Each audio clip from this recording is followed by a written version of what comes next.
복음서는 성령의 영감으로 기록된 특별한 책입니다. 하지만 이 책들이 기록되기 위해서는 인간 저자가 필요했습니다. 당연히 이들 인간 저자들은 앉은 자리에서 일어난 모든 일을 한 번에 알 수는 없었을 겁니다. 그래서 이들이 이 기록을 하기 위해서는 증인이 필요했습니다. 복음서는 그래서 증인들의 증언을 기초로 한 기록입니다.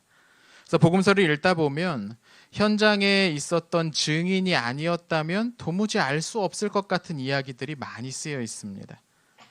이들 복음서의 증인들 중에는 나사로나 마리아 마르다 형제 또는 니고데모처럼 우리가 이름을 잘 알고 있는 증인들도 있습니다. 그런데 여러 가지 이유로 이름이 감춰진 증인들도 있었습니다. 특별히 요한복음에는 그렇게 이름이 알려지지 않은 증인들이 여러 명 등장을 합니다. 이들은 가나의 혼인잔치에서, 또 사마리아 우물가에서, 베데스다 연못가에서, 성문 곁에 인민재판의 현장에서, 그리고 성전에서 예수님을 만났습니다. 그리고 용기 있게 그분을 증언하는 사람들이 됐습니다.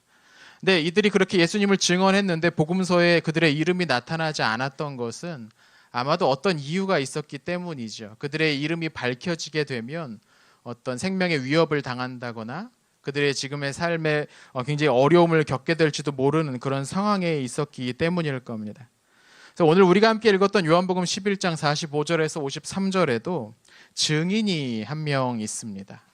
근데 오늘 본문에 나오는 이 증인은 앞선 다른 증인들보다 훨씬 더 자신을 꽁꽁 숨기고 있습니다. 그래서 대부분은 오늘 본문을 읽으면서 그 증인의 존재를 생각하지도 못하고 넘어가 버릴 겁니다. 우리는 그 증인이 남자인지 여자인지도 모르고 어떤 일을 하던 사람인지도 정확히 모릅니다. 오늘 본문에는 철저하게 문장들 속에 증인이 숨어 있다는 것이죠. 그럼 그가 누구일까요? 오늘 본문을 같이 보면서 이 증인에 대해서 좀 생각해 봤으면 좋겠습니다. 요한복음 11장 45절부터 나오는 이 이야기는 예수님께서 나사로를 살리신 이후에 예루살렘 어딘가에서 일어났던 사건입니다. 그날 대제사장들과 바리새인들이 모여서 이 불안한 정국을 어떻게 풀어가야 될지를 회의를 하기로 모였습니다. 그들이 생각하기에 이 모든 문제의 원인은 예수라는 이름의 랍비였습니다. 그들은 사람들이 점점 그 예수라는 자에게 몰려가는 것을 우려스럽게 생각했습니다. 저렇게 한 사람의 인기가 막 올라가다 보면 전례에 비춰서 볼 때 무슨 큰 폭동이 일어날 게 분명하다고 그들은 그렇게 생각했던 겁니다. 폭동이 일어나면 로마 사람들이 이 지역을 주목할 것이고 군대를 보내서 다시 한번 큰 학살과 피해가 일어날 것이 분명하다는 거죠. 간신히 찾은 평화를 그런 식으로 잃어버릴 수 없다고 그들은 모여서 생각했을 겁니다. 그러니까 여기서부터 여기까지 그들은 상상 속의 폭동을 떠올리면서 몸을 떨었을 겁니다. 저기 예루살렘 근처에 지금 머물고 있는 예수가 곧 자기를 따르는 사람의 손에 칼이나 창을 쥐어주고는 다 같이 예루살렘을 치러 가자라고 외칠지 모른다는 그런 불안감을 가지고 있었다는 겁니다. 그러니까 이 자리에 모인 사람들은 지금 굉장히 진지한 사람들입니다. 이 위기를 어떻게 건너갈 수 있을까를 고민했던 거죠. 그래서 그들의 결론은 이 위협적인 저 예수라는 인물을 서둘러 제거해버리는 것이었습니다. 거기까지 그 자리에 모인 사람들의 의견이 다 일치했습니다. 그런데 아무도 먼저 나서서 뭔가를 하자고 말은 못했던 것 같습니다. 굉장히 지금 진지한 회의입니다. 빨리 나가서 뭔가를 하긴 해야 되는데 가서 뭘 하자고 아무도 먼저 나서서 얘기하지를 못합니다. 왜냐하면 그들이 보기에도 지금 예수를 제거하기 위한 충분한 명분이 없었기 때문이죠. 그때에 대제사장 중 하나였던 가야바라는 사람이 일어나서 이야기합니다. 원래 대제사장은 죽은 다음 종신직이어서 죽은 다음에 새로운 대제사장이 됩니다. 근데 지금 이 시기에는 이미 권력자들이 자기의 뜻에 따라서 마음에 드는 사람을 대제사장에게 임명합니다. 그래서 죽지 않아도 돈을 받고 새로운 대제사장을 임명하는 그런 시대가 되어버렸습니다. 그래서 대제사장들이라는 표현이 나오는 거죠. 가야바도 그런 식으로 돈을 주고 대제사장 자리에 올랐던 인물입니다. 아무튼 그 가야바가 일어나서 이렇게 얘기합니다. 한 사람이 죽더라도 많은 사람들이 살 길을 얻는다면 그것이 좋은 일이 아니겠느냐. 이 가야바는 지금 그 자리에 모인 사람들 마음속에 있는 생각을 끄집어낸 겁니다. 비열한 생각이죠. 백성들을 위하는 척하지만 실제로는 자신들의 안위를 위해서, 자신들이 가진 것을 위해서 무고한 사람을 죽이겠다는 악한 생각을 그들 가운데 다 품고 있었는데, 이 가야바가 나서서 그걸 말로 표현해낸 겁니다. 그런데 그냥 표현한 게 아니라 이 나쁜 일을 마치 좋은 일인 것처럼 포장했던 거죠. 덕분에 그 자리에 모인 사람들은 양심을 속이고 안심할 수 있게 됐습니다. 그렇지, 이 일은 우리 민족을 위한 일이다. 그리고 그날 밤에 한밤중에 예수님을 체포해서 죽이기로 한 이 계획이 실행이 되죠. 근데 우리가 이 본문을 보면서 이상하게 느껴야 될 점이 있습니다. 뭐냐면 이 은밀한 대화를 요한이 어떻게 알고 썼을까 하는 점입니다. 요한이 어떻게 이 대화를, 가야바가 했다는 말을 알고 쓸 수 있었을까? 요한은 이 회의의 멤버가 아니었을 게 분명합니다. 바로 여기에서 우리의 이름 없는 증인의 존재를 생각해 볼 수 있는 것이죠. 이 가운데 이 기록을, 가야바가 했던 말을, 이 자리에서 오고 갔던 말을 요한에게 어떻게든 전달해 주었던 어떤 사람이 있었을 거라는 겁니다. 그는 이 회의에서 오고 간 대화를 들을 수 있는 자리에 있었던 인물입니다. 어쩌면 이 회의에 참여할 수 있었던 그 멤버 중 한 사람이었을 수도 있고, 또는 회의가 열리던 방을 오고 가면서 그 이야기를 들을 수 있는 시중 드는 사람 중 하나였을지도 모릅니다. 정확하게는 우리가 알 수가 없습니다. 이 회의가 일어났을 당시에 이 증인이 예수를 믿고 있었는지도 알 수가 없습니다. 혹은 그 이후에 이제 믿게 되었고 전에 들었던 얘기를 증언했을 수도 있죠. 다만 분명한 것은 그는 여기에서 벌어졌던 이 일이 부당하다는 것을 알았습니다. 그리고 이 악한 계획의 주모자가 누구인지 고발하기로 결심했다는 겁니다. 그리고 수년 내에 그는 초기 기독교 공동체 안에서 좋은 증인이 됐습니다. 아마도 그는 가는 곳곳마다 예수님이 어떻게 무죄한 분이셨는지, 예수님이 결코 죽임을 당할 만한 그런 죄가 없으셨음에도 불구하고 그를 죽음으로 몰아갔던 그 위선자들이 누구인지를 증언하는 사람으로 교회 내에서 활동을 했었을 겁니다. 그리고 그 증언이 요한을 통해서 기록으로 남게 되었을 겁니다. 그러니까 이 증인은 일종의 내부 고발자였던 겁니다. 비록 이 일이 일어났을 때는 안타깝게도 그에게는 이 일을 중단시킬 힘이 없었습니다. 그러니까 그렇게 높은 지위에 있지 않았을 거죠.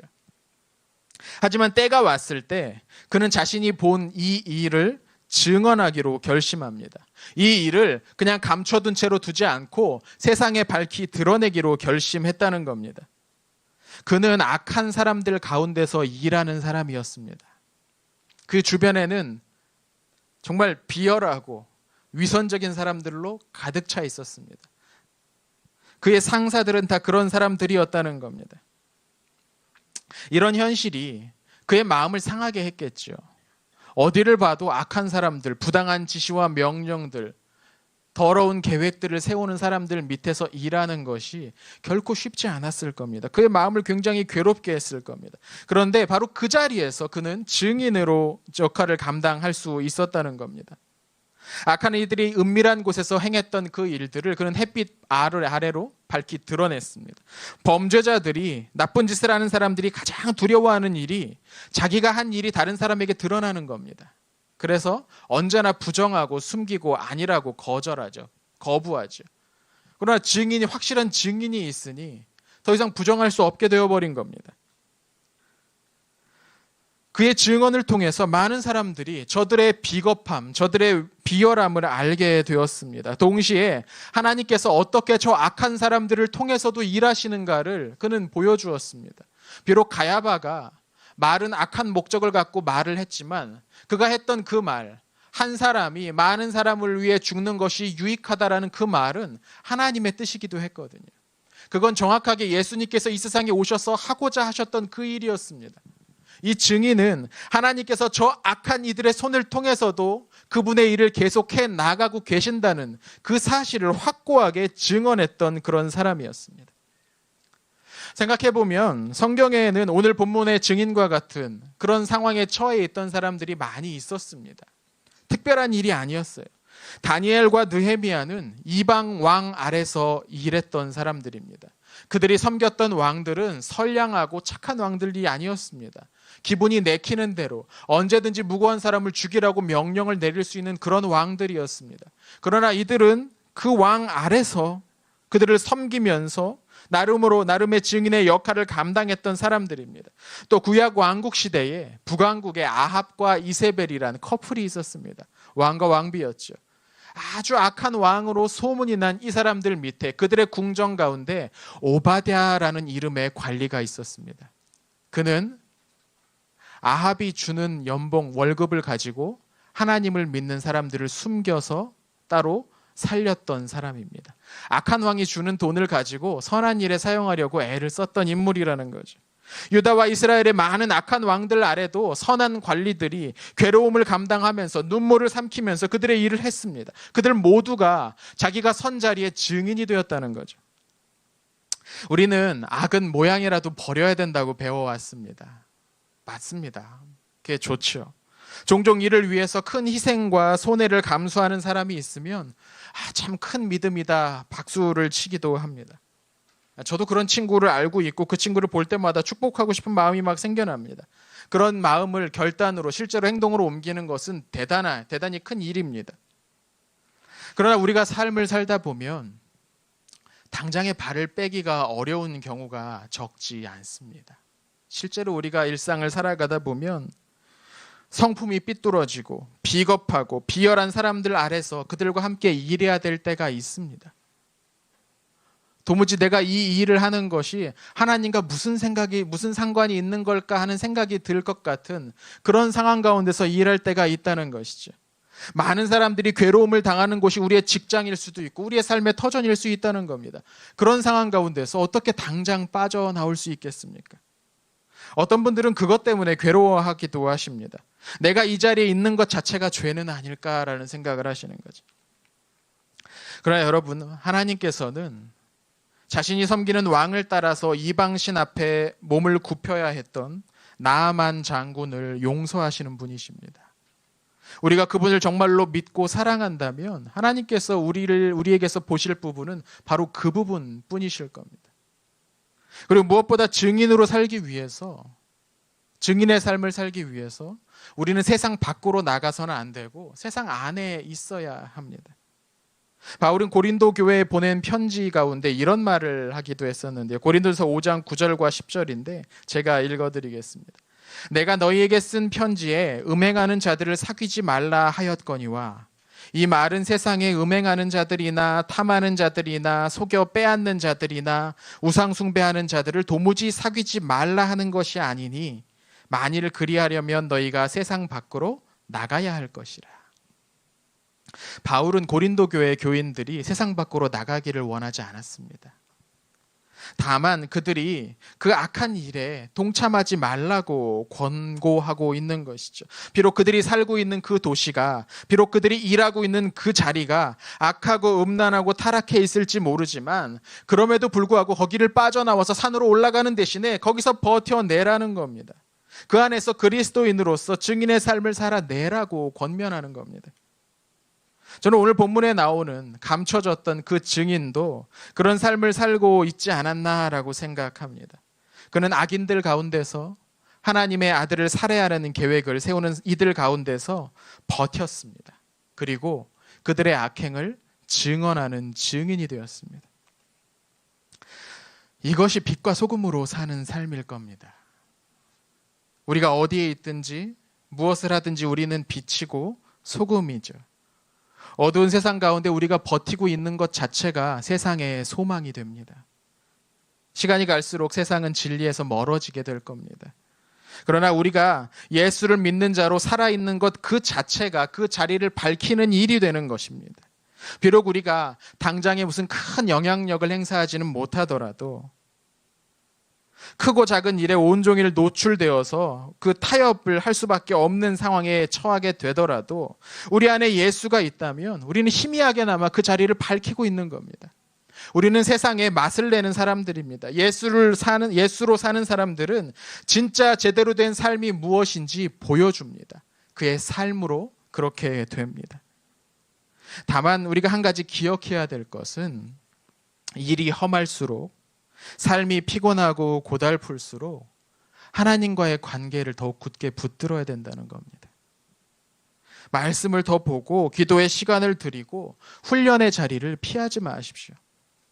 여러분, 적진 가운데서 특별한 임무를 수행해야 되는 사람들은 후방에 있는 사람보다 더 특별한 훈련을 받아야 합니다.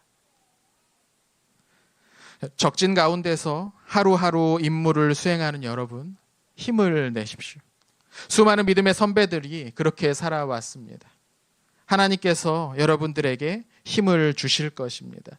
그리고 때가 되었을 때에, 하나님의 그 결정적인 순간이 올 때에 주님 곁에 설 준비를 하십시오.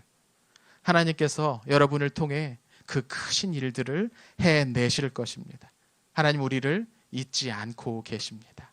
우리 함께 기도하겠습니다.